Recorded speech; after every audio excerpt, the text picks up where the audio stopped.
അവിടെ അനുമോള അല്ലാണ്ട് ശൈത്യല്ല യഥാർത്ഥ കട്ടപ്പ.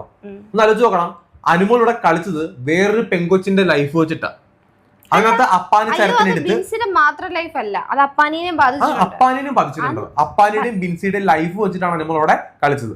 ഇനി അനുമോൾ ഇപ്പൊ ഒന്ന് മാപ്പ് പറഞ്ഞു എന്ന് പറയുന്നു, കാല് പിടിച്ചു. അല്ല, ഇപ്പോഴും അനുമോൾ പറയുന്നുണ്ട് ഞാൻ നിങ്ങൾക്കൊരു ബുദ്ധിമുട്ടുണ്ടാകാതിരിക്കാൻ വേണ്ടി പറയുന്നതാണ്.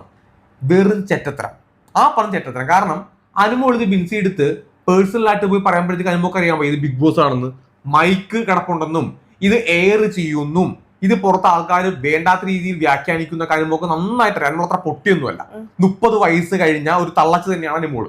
ഓക്കെ, ആ അനുമോൾക്ക് നന്നായിട്ട് അറിയാം ഈ സാധനം പുറത്ത് വൃത്തികെട്ട രീതിയിൽ ചർച്ചയാകുന്നു. ഇനി അനുമോൾ ഇപ്പൊ എന്താ ബിൻസി എടുത്ത് പറഞ്ഞേ, ഞാൻ നിനക്കൊരു പ്രശ്നം ഉണ്ടാകാതിരിക്കാൻ വേണ്ടി നിന്റെ നല്ലതിന് വേണ്ടിയിട്ടാണ് പറഞ്ഞത്. ആര്യന്റെയും ജിസേലിന്റെയും നല്ലതിന് വേണ്ടിയിട്ടാണോ അനുമോൾ അവിടെ പറഞ്ഞത്? Same play. ആര്യന്റെയും ജിസേലിന്റെയും കാര്യത്തിൽ അനുമോൾ എന്ത് ഗെയിമാണ് അവിടെ കാണിച്ചത്, ആ സെയിം ഗെയിമാണ് ബിൻസിയുടെയും അപ്പാനി ശരത്തിന്റെയും കാര്യത്തിൽ അനുമോൾ കാണിച്ചിട്ടുള്ളത്. വൃത്തികെട്ട ഡേർട്ടി ഗെയിം. അതല്ലാണ്ട് ഒന്നും അതിനെപ്പറ്റി പറയാനായിട്ടില്ല. പുള്ളിക്കാരിയുടെ നിലവാരം വെളിയിൽ നോക്കാൻ പറ്റത്തുള്ളൂ.